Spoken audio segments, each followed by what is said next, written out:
Mr. President, do you think that NATO countries should shoot down Russian aircraft if they enter their airspace? Yes, I do. Would you back up NATO allies? You said that you thought that they should shoot down the Russian aircraft. Would you back them up? Would the United States help them out in some way? Depends on the circumstance, but we're very strong toward NATO. NATO's stepped up. We've had an interesting day, I think a very productive day. And we're going to start a meeting with the president, who we all know very well, and he's a brave man, and he's putting up one hell of a fight. And we'll see how that all turns out. But we're going to have a meeting, and we have about 30 meetings scheduled today. We have a lot of meetings scheduled today, going pretty late into the night. But this is an important one, and we have great respect for the fight that Ukraine is putting up. It's pretty amazing, actually.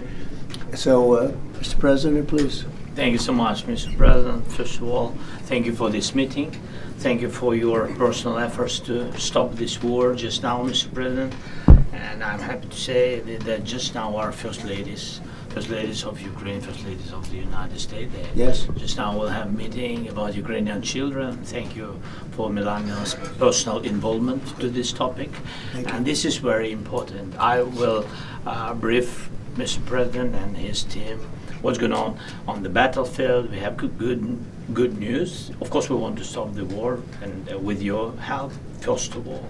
And it's good that our soldiers occupied 360 kilometers this month. And of course, we will speak about how to finish the war and about security guarantees. A lot of what to discuss. Thank you. Would you like to say how you are doing on the battlefield? Yeah. Please. Yeah. So thanks to our soldiers and to possibility to pearl the program when NATO countries, by the way, thanks to your support, that they can buy weapons from the United States. So our soldiers this month, they occupied 360 kilometers, and they encircled 1,000 soldiers. And of course we want to exchange, because we need our soldiers in any case. But thanks to our soldiers, we have this possibility, this opportunity. We will continue until Russia will stop this war, and I hope that they will stop. In any case, we know that the economy of Russia is not doing well.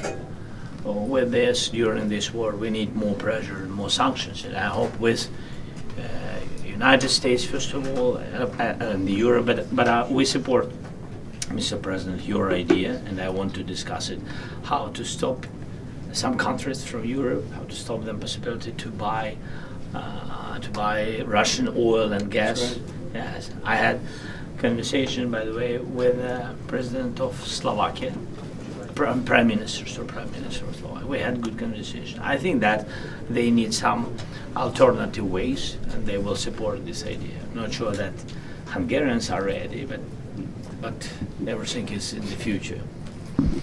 Thank you very much. Thank you. Any questions? Mr. President, do you think that NATO countries should shoot down Russian aircraft if they enter their airspace? Yes, I do.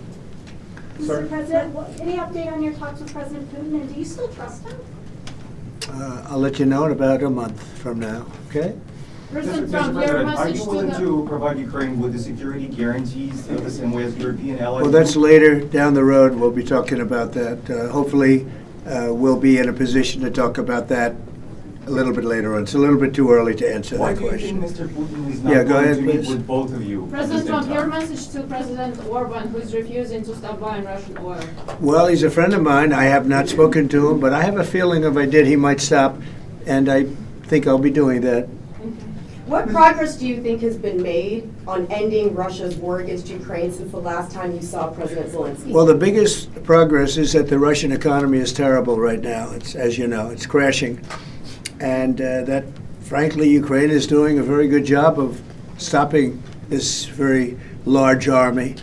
It's pretty amazing. You know, this is a war that should have ended in 3 days, 4 days. People said it was going to be very quick, and you got to hand it to the Ukrainian soldiers and everybody involved. It's still going on, and that's not a good thing for Russia. This was supposed to be quick, and so, you know, Russia doesn't look very distinguished, having taken 3.5 years now, right? It's about 3.5 years of very hard fighting, and it looks like it's not going to end for a long time. Mr. President, Have you been briefed on the latest alleged drone incursion into Denmark? What do you think of that? And Where are they? Into Denmark, Copenhagen. Denmark is saying that there were some Some drones drones that shut down attacked, the airport, possibly Russian sabotage. What's your response to that? Will the U.S. have a material? Well, I have no response until I find out exactly what happened. I know about it, but they don't know what happened.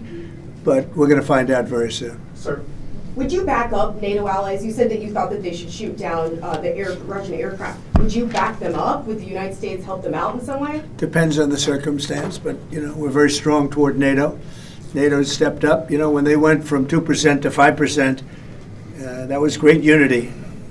Trillions of dollars is being pumped in, and they're paying us for the weapons that we send. But that was a big day. That nobody thought a thing like that could happen. You had countries that weren't paying 2%, and now they're all paying 5%. That's a lot of money. It's a lot of weapons they're buying, and they're buying them from us. They're buying them from the U.S. In the old days, Biden gave them everything, gave them $350 billion worth of money and weapons. That's a lot of money and a lot of weapons, and we got really not much for it.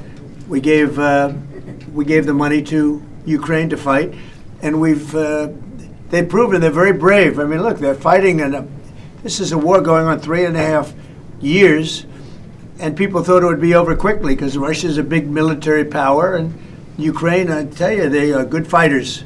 Got to hand it to them. They have a lot of courage, a lot of guts.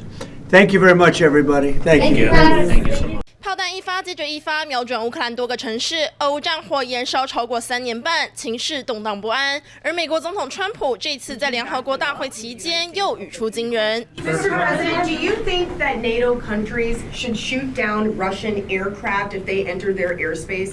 Yes, I do. 不仅公开力挺北约国家自卫权，更透过国务卿卢比欧警告俄罗斯，他的耐心可不是无限的。The president is a very patient man. He's very committed to peace, but his patience is not infinite.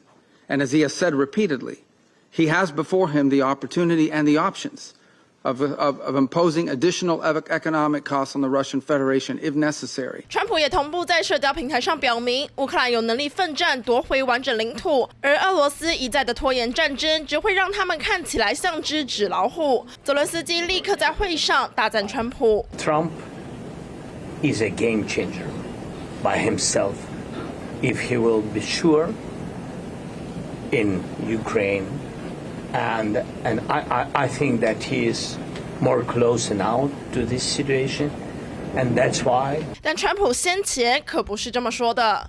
I was a little bothered by the fact that Zelensky was saying, well, I have to get constitutional approval. I mean, he's got approval to go into war and kill everybody, but he needs approval to do a land swap.